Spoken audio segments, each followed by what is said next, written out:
The police said, "Ma'am, you just became rich." But I found a marriage license from 1998. My husband's signature with another woman's name. He said it like he was reading a parking ticket. Not my life. I stared at the paper and said, "My husband Rick is dead. You have the wrong file." The detective shook his head. "Mrs. Harper, that's exactly why this matters. My name is Evelyn Harper. I'm 71. I live in Boone, North Carolina. Rick and I were together 34 years, married 31. He died 18 months ago in a motel lot outside Wytheville, Virginia. The coroner called it a heart attack. I believed it because I believed him. It started with a plain envelope. Property tax notice, Wytheville, Virginia. I held it up and said, "Rick, what is this?" No answer. Just the quiet house. I called my daughter Laura in Raleigh. "Did your dad ever mention land in Virginia?" She laughed once. "Mom, he mentioned golf and cholesterol, not land." So I called the county office. A woman answered, "Yes, ma'am. That parcel is active. Taxes paid on time." "Paid by who?" She said a name that wasn't mine. Marilyn Harper. That night, Laura drove up. I showed her the bill. She frowned. Maybe he put it in a partner's name. Why would a partner have his last name?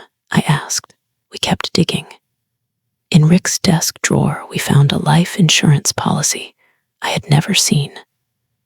Primary beneficiary, Marilyn Harper. Not me, not our kids. Laura whispered, "Mom, call the company right now." I did. The woman on the phone said, "I can't discuss spousal benefits unless you're the legal spouse." "I am the legal spouse," I snapped. A pause then. "Our system shows a spouse on file from a marriage dated 1998. My hands started shaking. "We married in 2002. She lowered her voice. "Ma'am, you may want an attorney." I drove to the sheriff's office. I needed somebody to tell me I wasn't crazy. That's how I met Detective Howard. He ran records in 2 counties. Then he called me back and slid the license across the table. Rick Harper. Marilyn Ann Turner. June 1998. "No divorce?" I asked. "So what does that make me?" He said. "Legally, your marriage to Rick was invalid." Laura blurted, "Are you saying my mom wasn't his wife?" Howard nodded. "I'm saying your father committed bigamy." I got angry. "Why are you telling me I became rich then?" He tapped the folder. "Because fraud changes property rights. If he built assets while deceiving you, the court can treat those assets as proceeds of fraud." Laura stared. "So Mom could get everything," Howard said. "You need a lawyer." I hired one the next day. Her name was Angela Price. She listened, then said, "Evelyn, we move fast and we move quiet. We freeze accounts before anyone drains them." I said, "What about Marilyn?" Angela replied. "We find out what she knew." 2 days later, Angela called. "Evelyn, I have something worse." "Worse than a secret wife?" "Yes," she said. "He used your joint accounts to pay for her house. Renovations, insurance, utilities. Transfers going back 15 years. He stole from me to build her life," I said. Angela answered, "Exactly." That afternoon, my phone rang. A woman said, "Is this Evelyn?" "Who is this?" A shaky breath. "Marilyn." I held the phone tight. "So you're real?" She sounded confused. "I'm his wife," I said. "I was his wife for 31 years. She started crying. He told me you were his cousin. He said he helped you after your husband died. I laughed, sharp. We shared a bed. He was my husband. Marilyn whispered, "Oh my God," I said. "If you didn't know, why is your name on the deed?" Silence. I drove to Wytheville with Laura. We parked across from a beige ranch house. Laura whispered, "Mom, don't get out." But I did. I rang the bell. Marilyn opened the door and stared. "You're not supposed to be real," I replied. "Funny, that's what I was thinking about you." She tried to shut the door. I said, "Don't. Not after 31 years. She snapped. "He loved me first." Laura stepped forward. "He loved lying first." Marilyn flinched. "Who are you?" "I'm his daughter," Laura said. "The daughter he took money from to renovate your house." Marilyn's face changed. She said, "Evelyn, if you tell people, you'll embarrass yourself.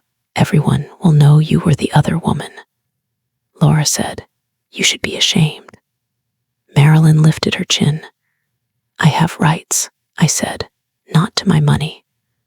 Angela filed motions the same day. Accounts froze. Properties flagged. Angela told me, "Evelyn, do not go back into that house alone. People panic when money gets frozen." That night, Rick's business partner, Tom Greer, showed up and forced a smile. "Rick was a good man," he said. I answered, "Good men don't have two wives." His smile dropped. "If you go public, the company collapses." Laura said, "Don't come here protecting his company. Protect my mother." 2 days later, Detective Howard called. "Mrs. Harper, we found a safe deposit box under Rick's name and Marilyn's." Angela got a court order. When we opened it, my stomach dropped. Inside was a second set of rings, photos of Rick and Marilyn, and a folder labeled Evelyn Plan. Laura whispered, "What is that?" Angela read it. "If Evelyn asks questions, tell her it's tax paperwork. If she presses, say Virginia bills are a clerical error." My hands went cold. He wrote instructions on how to lie to me. Then we found a draft letter to me. It said he'd leave me a fair amount if I stayed quiet.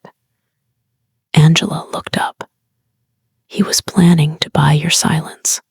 I said, "He never planned to tell me the truth." Prosecutors tied the case to the offshore meeting. Marilyn finally admitted, "He told me you would never find out." I answered, "He was wrong." Then the twist hit. Detective Howard called and said, "Mrs. Harper, the motel where Rick died. It wasn't random." "What do you mean?" Howard said. "We pulled his phone records. He was meeting a third person that night." Laura grabbed my arm. "Third person," Howard continued. "A man named Curtis Lane, financial advisor.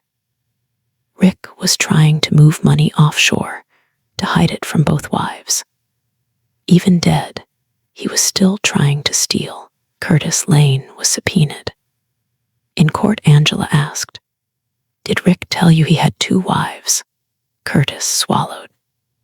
"He said he had 2 households." "And why were you meeting him at a motel?" Curtis whispered. "Because he didn't want either woman to know. He said he was creating an account neither of them could trace." Angela looked at the judge. "This is not a love story. This is a long con." The judge looked at Marilyn. "Mrs. Harper has evidence of commingled funds, fraudulent misrepresentation, and criminal bigamy." Marilyn's lawyer argued she was innocent. Angela held up the transfers. "Innocent people don't cash checks labeled renovation loan from the other wife's equity line." Marilyn stared at the floor. Then the judge said, "The defrauded spouse is entitled to the assets acquired through the fraud." I asked, "Which spouse is that?" He looked at me. "You, Mrs. Evelyn Harper." Marilyn stood up, shaking. "That's not fair," Laura said. "Neither was 31 years. In the settlement, I received the Boone house, the Virginia property, and the accounts Rick tried to hide. Marilyn received very little. When it was over, Laura sat with me on my porch. She asked, "Mom, do you feel rich?" I looked at the mountains and said, "I feel finished with lies." Michael hugged me and whispered, "Dad picked the wrong woman to fool." I said, "He fooled me for a long time, but not forever." Last week, Michael asked, "Mom, do you miss him?" I said, "I miss the man I thought he was." Laura asked, "Do you hate Marilyn?" I shook my head. "I hate the script he wrote for both of us." Then I opened the folder one more time and said, "He divided his life like property lines.